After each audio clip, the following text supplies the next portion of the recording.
Bueno, el día de hoy vamos a avanzar el tema los efectos especiales de los contratos sinalagmáticos. Vamos a conceptualizar lo que vamos a entender por estos contratos sinalagmáticos o bilaterales y vamos a decir que estos generan obligaciones recíprocas interdependientes entre las partes contratantes.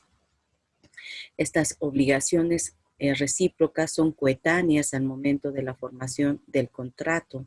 Nacen en ese mismo instante, como es en el caso de los contratos conmutativos, ¿no? Que las partes contratan sabiendo qué es lo que están buscando, qué es lo que van a lograr con esa contratación. Estos contratos bilaterales, la obligación de una de las partes es la causa de la obligación de la otra parte. Una parte se compromete con la otra porque él se ha comprometido también con él mismo. Es decir, en estos contratos bilaterales existen derechos y obligaciones para ambas partes contratantes, ¿no? ¿Qué sucede cuando una de las partes cumple con su obligación y la otra no cumple? Ese acreedor, la parte que está facultada para exigir el cumplimiento de ese contrato, podrá oponerse a la pretensión de la otra parte, ¿no? Haciendo alusión a la excepción non ad impletim contratus, que es una antesala a la resolución del contrato por incumplimiento. ¿A qué se refiere con esta excepción non ad impletim contratus? El artículo 573 de nuestro Código Civil nos hace referencia a esto, ¿no? Y nos señala que en los contratos de prestaciones recíprocas, cualquiera de las partes podrá negarse a cumplir su obligación si la otra no cumple o no ofrece cumplir al mismo tiempo la suya, a menos que hubiera convenido otra cosa o de la naturaleza del contrato resultar en términos diferentes para el cumplimiento. La excepción de incumplimiento también podrá oponerse cuando el otro contratante ha cumplido solo parcialmente su obligación, pero no podrá oponérsela y se deberá cumplir la prestación si, teniendo en cuenta las circunstancias, la negativa fuera contraria a la buena fe. Aquí nos detalla también que esta excepción podrá oponerse aún se haya cumplido parcialmente esa obligación, ¿no? Por lo general es el incumplidor quien exige el cumplimiento. En este caso, ese acreedor al momento de pedirle a su deudor, al que está obligado a cumplir su obligación, le dirá, ¿no? Cumple tú primero para que yo cumpla después. A eso se refiere con esta excepción del 573. O también esa parte que ha cumplido con su prestación podrá exigirle mediante requerimiento judicial, mediante demanda judicial y aplicando el 568 de nuestro Código Civil, ese cumplimiento de la obligación, o también podrá pedir la resolución del contrato, ¿no? Cuando la persona está enfrente de ese contrato, tendrá que analizar bien su estrategia, qué le conviene a la parte. ¿Qué va a pedir? ¿El cumplimiento del contrato o la resolución del contrato? Si pide el cumplimiento del contrato, el juez podrá fijar un tiempo para que la parte incumplidora cumpla con su obligación, y si no lo cumple, entonces estará dando lugar a la resolución del contrato, que es una forma de dar invalidez a ese contrato que ha nacido a la vida jurídica de pleno derecho. Pero si directamente pide la resolución del contrato, entonces la parte que ha cumplido, que ha incumplido, por más que quiera cumplir, ya no podrá hacerlo. Y la parte demandante que ha pedido la resolución del contrato ya no podrá pedir el cumplimiento de la obligación. Entonces, el abogado tiene que determinar qué es lo que va a pedir, tiene que analizar su estrategia, acudirá a estrados judiciales, acudirá ante el juez público en materia civil y comercial pidiéndole el cumplimiento de la obligación o pidiéndole la resolución del contrato. Estas formas de resolución del contrato, existen tres formas, ¿no? La resolución por incumplimiento culpable, que es atribuible a una de las partes contratantes, deja sin efecto ese contrato. Ese contrato que nació a la vida jurídica se destruye, queda inválido, es de carácter retroactivo. Vale decir que las partes, cuando existe una resolución de contrato, se retrotraerán al momento de la formación del contrato y se entregarán lo que se hubieran dado, ¿no? Si hubo un adelanto de dinero, bueno, se le devolverá al que le entregó. Si hubo una prenda que se dio, se exigirá esa devolución. Este tipo de resolución trae como consecuencias el pago de daños y perjuicios, ¿no? A favor de esa parte que ha cumplido con su obligación, que ha cumplido con su prestación. Entonces se hará una reparación para aquel que cumple con su obligación, y esto se constituirá también en una sanción para aquel que ha incumplido. Esta resolución por incumplimiento culpable tiene sus clases, ¿no? La resolución implícita, que es aquella que hemos analizado de acuerdo al 568 de nuestro Código Civil, ¿no? Que da lugar a acudir a estrados judiciales y de acuerdo a la estrategia del abogado que va a patrocinar la causa, podrá pedir la resolución del contrato o el cumplimiento del contrato.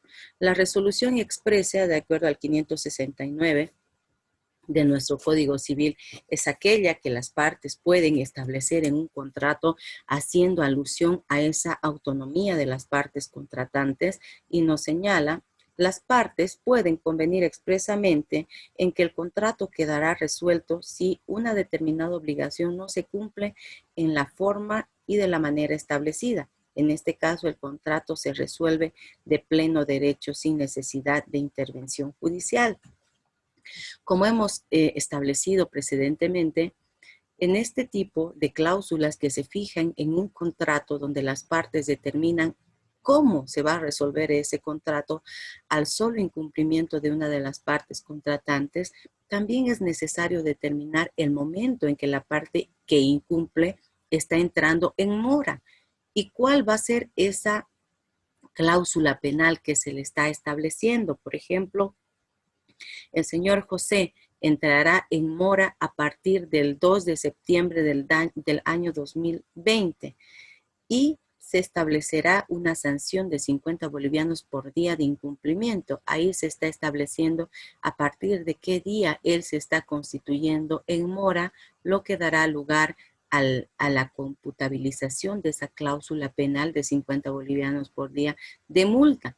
A efectos de qué se debe fijar esto, a efectos de computabilizar económicamente esos daños y perjuicios, porque no nos olvidemos que son las partes quienes están conviniendo para no acudir a la vía judicial esa forma de resolver ese contrato, cómo se va a resarcir esos daños y perjuicios a favor de la persona que cumple con su obligación, que cumple con su prestación. Entonces son las partes las que convienen esta resolución, esta cláusula resolutiva en el contrato que están suscribiendo. La resolución por requerimiento. Esto también lo pueden establecer en el contrato, estableciendo que la parte que incumple puede ser requerida notarialmente, dándole un plazo no mayor a 15 días para que cumpla con su obligación. Aquí las partes están conviniendo aquello, ¿no? Que si José no cumple con su prestación, no cumple con la obligación pactada, podrá Marta requerirle vía notaría de fe pública. Se le hace la entrega de este requerimiento a él, diciéndole: usted, señor José, tiene el plazo de 15 días, de 20 días para cumplir con su obligación, para entregar ese vehículo que tenía que arreglar a usted, para pagar lo que debía, para firmar la minuta definitiva que tenía que firmar, etcétera, ¿no? Entonces se le está dando un plazo no menor a 15 días, se le está requiriendo notarialmente. Esto también las partes lo pueden incluir en una cláusula de un contrato. La resolución no pactada lo tenemos en el 571 de nuestro Código Civil y establece la posibilidad de que cuando no existe una cláusula resolutoria en el contrato, la parte que está interesada a que se cumpla con esa prestación que no ha cumplido la otra parte, podrá también requerirle notarialmente, aunque eso no se hubiera establecido en el contrato, aunque no exista esa cláusula en el contrato, también podrá hacer uso de ese requerimiento notarial, ¿no? Aunque no estuviera pactado en ese contrato suscrito. Después tenemos la resolución por imposibilidad sobreviniente. no atribuible a las partes contratantes. Las partes han contratado, han realizado ese acto jurídico, sin embargo, no están previniendo un posible accidente que pudiera ocurrir que vaya a afectar a cualquiera de las partes contratantes, lo que le imposibilita seguir cumpliendo ese contrato, ¿no? Un pintor que se compromete a realizar una obra, un retrato, recibe un adelanto por el mismo, se fractura el brazo. Ese hecho, ese acontecimiento, él no lo planeó, ha afectado su fuente de trabajo, que es su mano de obra, no podrá cumplir con ese contrato. Entonces las partes se van a retrotraer al momento de la formación del contrato y se devolverán lo que se hubieran entregado. Aquí no va a existir pago de daños y perjuicios como en el tema de la anterior resolución por incumplimiento culpable, porque las partes no lo planearon, es un acontecimiento que sucedió que hizo imposible cumplir ese contrato, ¿no? Un artista soprano que tiene que dar un show en un teatro, que vive de su voz, sucede que se resfría, que se lastima sus amígdalas, sus cuerdas vocales, existe una lesión, entonces él no podrá cumplir con ese contrato, tendrá que devolver lo que le hubieran entregado si hubo un adelanto, ¿no? Es un hecho también no atribuible a él, ¿no? Es una causa que ha pasado no atribuible a ninguna de las partes contratantes. Puede ser atribuido a un hecho fortuito, a una fuerza mayor. En este caso, las partes, como mencioné anteriormente, se devolverán lo que se hubieran entregado, ¿no? Ambos quedarán liberados de cumplir esa obligación en la cual estaban obligados mediante la suscripción de ese contrato, ¿no? Tenemos también la resolución por excesiva onerosidad, que lo tenemos en el 581. Este tipo de resolución busca equiparar, busca un equilibrio entre las prestaciones. Esto no opera de pleno derecho, sino que será la parte afectada con esa desigualdad en la obligación, en la prestación que tiene que cumplir, la que tendrá que pedirle al juez la equiparación, el equilibrio de esa subprestación, ¿no? Este tipo de figura jurídica no busca proteger o cuidar el contrato haciendo alusión a la autonomía de las partes contratantes, sino busca el equilibrio de las prestaciones, la justicia conmutativa, ¿no? Y este tipo de contratos, este tipo de resolución, mejor dicho, no va a operar cuando aquella obligación ya se hubiera cumplido o cuando ese incumplidor hubiera entrado en mora, vale decir que una de las partes no podrá pedir la resolución del contrato cuando ya ha cumplido con su obligación. Esto lo vamos a ver mucho en esta época que estamos viviendo de pandemia, ¿no? Donde algunos arrendatarios ya han pagado su canon de alquiler de todo un año o de unos meses anteriores a la pandemia. Entonces estos no podrán decir, señor juez, acudo a su autoridad a efectos de que usted pueda equiparar mi prestación, puesto que la mía se ha tornado onerosa.